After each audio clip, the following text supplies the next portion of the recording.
Welcome back to AM Northwest. You know, now might be the perfect time to find a new home.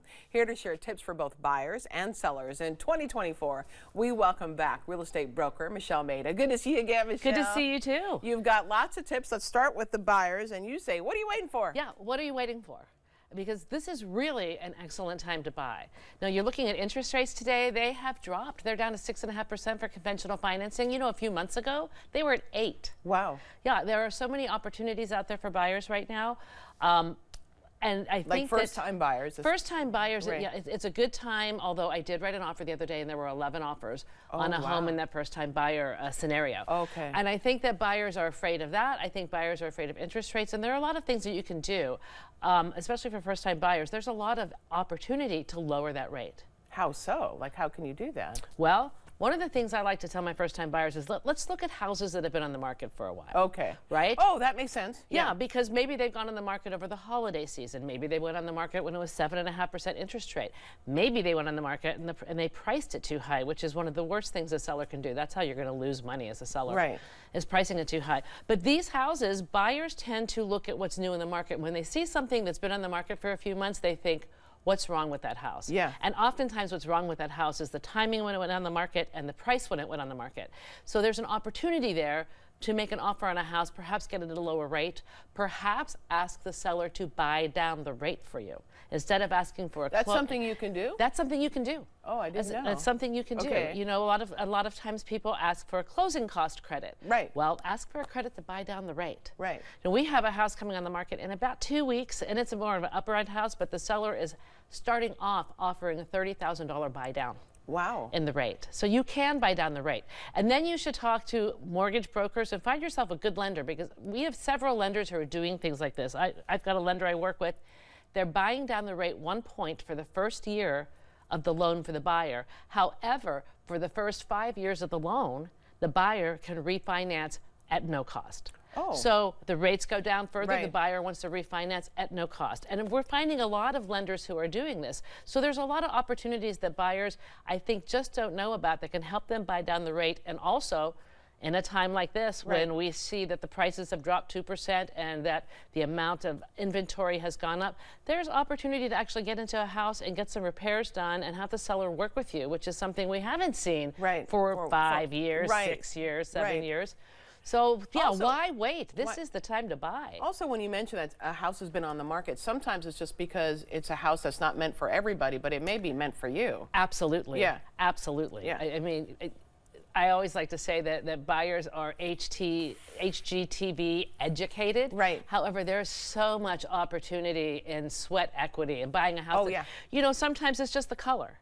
I had a house that was very colorful walls, and I asked the seller to paint them. They didn't want to paint them, so we put it on the market. We've got green walls, we've got red walls, we've got blue walls. You Perfect would not for believe. me. Yes, yes, it would go great with your art, Yeah. for sure. Yeah. But you wouldn't believe how many buyers walked out of that open house because they just don't have the vision. They didn't see Not it. everybody's got a vision like Right, that. right. I gotcha. Yeah. And then now tips for the sellers. Tips for the sellers: do not overprice your house. Yeah. The market has changed. It's still a seller's market. We see a little bit more opportunity in the market right now, but what we're looking at is the prices have dropped 2% in the last year. And your average home sale price, your median home sale prices have dropped 3%. And a lot of sellers, and I just did have this conversation very recently, are afraid to sell because the prices are dropping. So my next question is, well, are you going to buy something? Right. Well, yes, I am. I'm going to upsize, or I'm going to downsize. Right. Well, then. Sell low, buy low. Right. Sell high, buy high. I mean, it's 6 of one, half a dozen of another. Right. Actually, I think selling low and buying low is better. Yeah. And then another barrier for sellers. Really, that sounds so simple, but that's very true. It's very true. Yeah. If you're selling and you're not going to buy, then yeah, maybe you want to wait for prices to go back up, because we are expecting to see 2022 price levels come back by mid-year this year. But if you're selling and you're buying, yeah. And another thing is interest rates for sellers. You know, sellers are concerned, well, I have a 4% interest rate, or I have a 3% interest rate. Again, we can look at opportunities of how you can lower that rate when you're buying. And then presentation is really presentation is everything. Yeah. You know, Just like you talked about the color of the walls. the color of the walls, presentation. If the house is empty, let's just get it painted a neutral color. Let's just get it cleaned. If you don't want to participate in the expensive staging with your agent, let's do some virtual staging. It's a couple of $100s, but it just looks great. It gets people in the door. So you want to declutter. You want to stage, and even if you're in your home, your realtor should be able to help you stage the house to make it look great. And then you want to price it right. Yeah. You want to make sure that the outside looks great. The first picture in the RMLS has to be exterior. Makes sense, yeah. Yes, it has to be exterior. And it's also the first impression a buyer has when they drive past your house. So let's spruce up that front door. Let's paint it. Let's put some potted plants by it. Let's make sure that it's landscaped, you know, or at least cleaned up. Right. Makes a lot of sense. So let's say you live in a neighborhood, you've been there a while, but then new construction comes in. Is that helpful or hurtful? You know, I think it depends on the way that you look at it. It depends on the neighborhood.